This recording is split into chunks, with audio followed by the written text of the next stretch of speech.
The next thing I see after my arrival is the husband, who did not speak very good English, walking around with a handful of cash trying to find somebody to pay.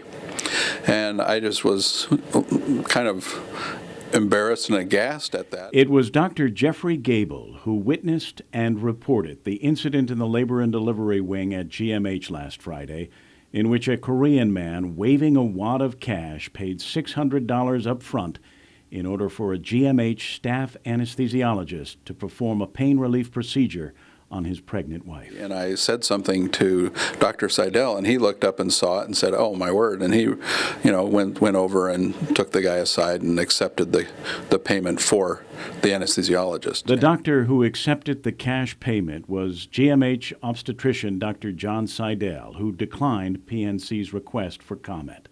Dr. Seidel turned the money over to GMH staff anesthesiologist Dr. David Head, who has not returned PNC's calls for comment. Dr. Gambel filed a complaint with GMH Medical Director Larry Lizama over the incident. Did you think that something illegal was occurring? No, I did not think anything illegal was occurring. I just thought it was against hospital rules. Since the anesthesiologist involved was a hospital employee, he's being paid a salary. As a staff anesthesiologist at GMH, Dr. Head makes in excess of $300,000 a year in salary and benefits. Anesthesiologists are well compensated already. Why was a cash exchange necessary at this? Well, they have not been required to provide epidurals in the past.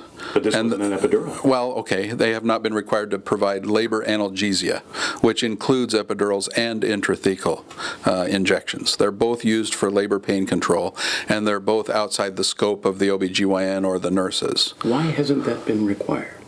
That I don't know, and that's something that I've brought up in the past, and there has been a lot of resistance to providing that. Dr. Gambel may not know why, but he suspects it could be related to the chronic shortage of anesthesiologists at GMH over the years, and the failure of management to require those anesthesiologists who are hired at GMH to perform pain relief procedures like epidurals for women in labor. In this case, my complaint was that the physician was an employed physician on a salary, and so I felt that it should not be a place for him to do the billing and collecting, that should be the hospital's job.